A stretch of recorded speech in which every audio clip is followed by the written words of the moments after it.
What's up guys? One of the most important tools in your toolkit should be the compression gauge.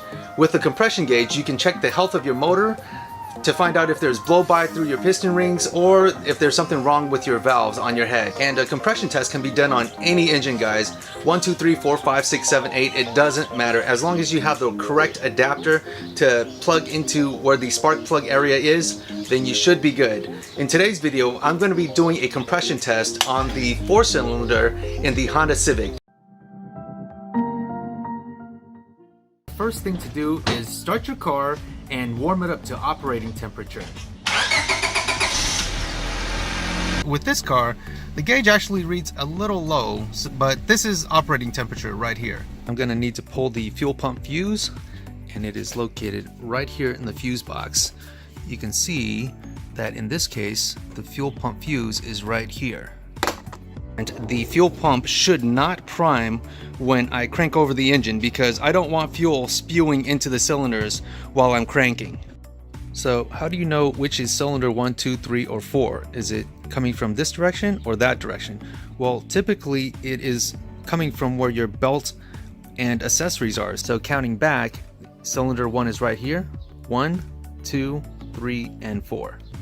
Take out the spark plug wires and spark plugs for all the cylinders. I'm gonna test cylinder 1 first.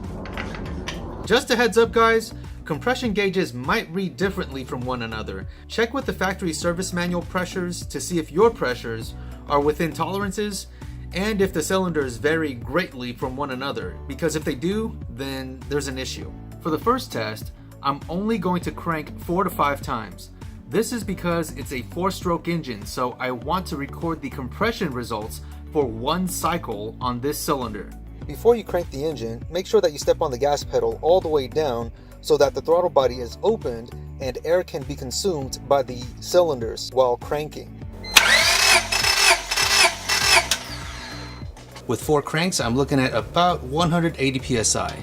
For the second test, I'm going to crank the engine until the compression gauge reaches its maximum.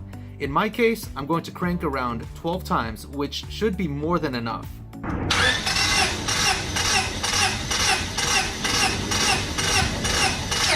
With 12 cranks, I'm looking at just above 210 psi.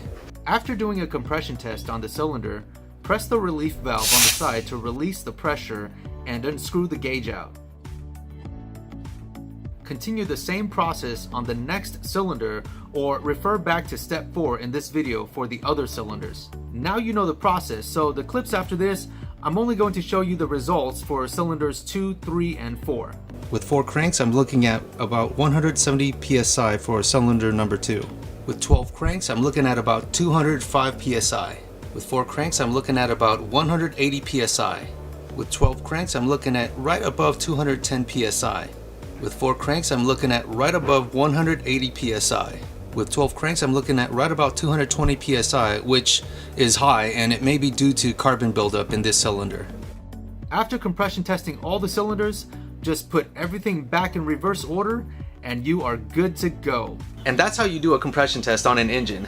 I'm quite surprised because this engine is over 19 years old, and the cylinders were within a 5% variance, so it is pretty healthy for its age.